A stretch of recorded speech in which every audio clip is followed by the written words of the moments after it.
خب دوم به آدم جنوب سلام درست است یا درست نیست؟ به آدم جنوب سلام درست است برادر عزیز.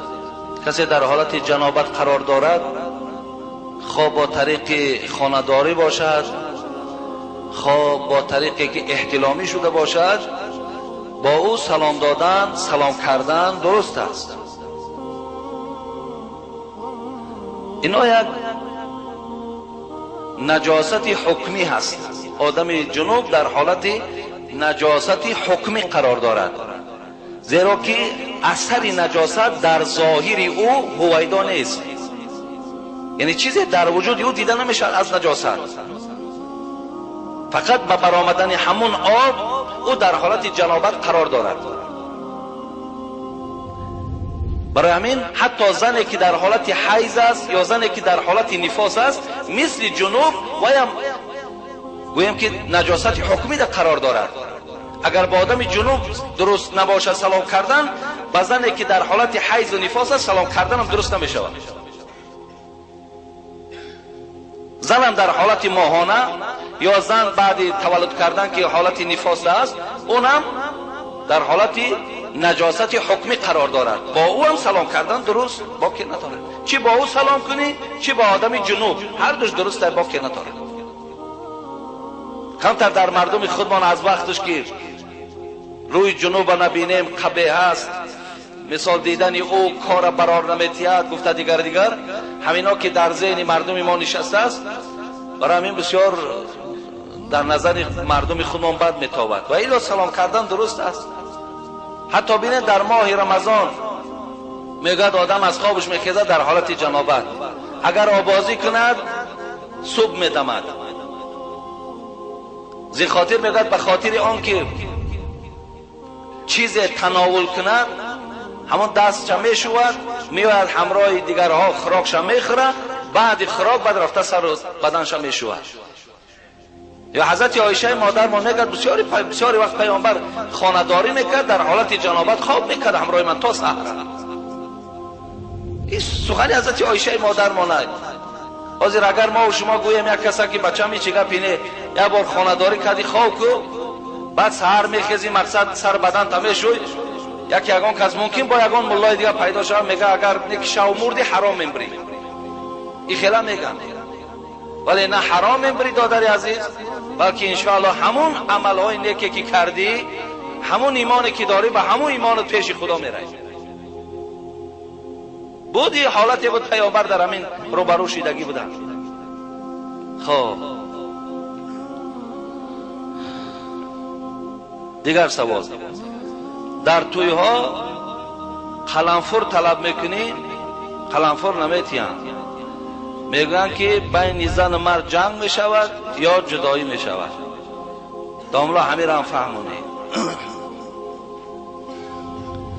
اگر این تنها در همون ناحیه تیمور ملک باشد، ما مقصد حیرتی میشویم، میگیم این جای تعجب. ولی در شهرها همین که وقتی در توی میروید تیزی طلب میکنید، تیزی نمیتن، میگن ممکن نیست. اینم برادرای عزیز سبب آن است که ما تا حال نداریم، آخه فهمیش گویم نداریم، یا عقیده نداریم، یا همون عقیده نیست که ما تقدیر نیکی و بدی را از خدا نمیبینیم. در عرفیت میگفتن که مرد از خدا میبیند، نامرد از بنده میبیند. اگر قلنفر دادرای عزیز بین مرد و بین زن جدایی میانداخت، من در پاکستان بودم، یگان خوراک شما به تیزی نیست، 3 زن داره 4 زن داره، یگان جدا نیستن. ما یک زن قطعی جدا میشیم که ترسیده گشتیم، 4 زن های قلنفر خورده گشته. عربستان ببینید، برین عربستان تماشا، برین هندوستان ببینید، همه همی دولت دنیا تیزی میخوره، یکی 4 زن 3 زن داره، یگان جدایی در بین اونا نشیده.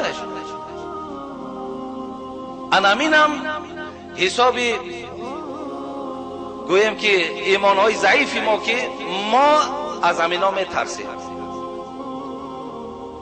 ولی در نکاح ببینید دستاتون راست کنید، پاتون راست کنید، هیچی دستات راست نکن. چخیلی که برای تو موافق هم تا بشی. و چی بوده یک دستی ما در درون دستی ما گویا که نکاحی ویران شوه. این عقیده جاهلانه را پرتافتن در کار بس دیگر. از حساب ترسمان میترسیم، خاطر یک کس میبینیم ای فلانی ملال میشود، ملال دنیا و قیامت شود. این چی گپ است خودش آخر؟ آدما کدام مسئله های مهمی را حل دارند تا حالی مردم گشت است یک دست در دست نمان پاتینکا کاتیبرا در بالای کورپاچای مردک بشی پاتینکا جا بگی دور ای تریزا پرتا بر روالسه پاتینکا کی در کارای اون مردک کورپاچا خریده، کورپاچا دختای بهترین کورپاچا را تای پای داماد میاره یا پاتینکای با کشینی خودش قضی در بالای کورپاچاش بگیر دور پرتاش دادر عزیز.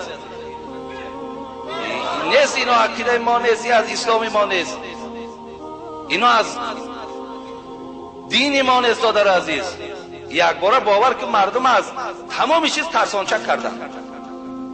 یگانه جایی که برای خدا در قرآن و ایای فرهبون و ایای فتقون، یکنین جایی که شما دارین جای ترس نزد من است. فقط از من ترسین، از چیزی نترسین. هر چیزی که وقتی از من میترسین همه چیز از شما میترسد.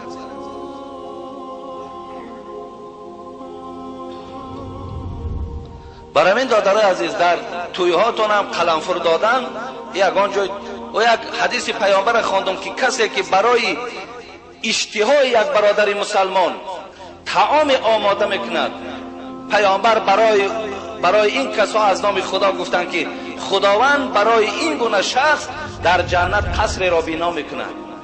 تو برای یک برادر قلنفر دوست می‌دارد، به قلنفر طعام خوردن نمیتونه. بسیاری برادرای هستن به قلنفر طعام خوردن نمیتونن. همون قلنفر را بربطش چقدر دلش خرسند میشه. دل همون خرسند شدن برای تو قصر در جنت بنا شدن است. اگه پیشینی ها ترسیدن دادره عزیز، من شما را میگم شما نترسید.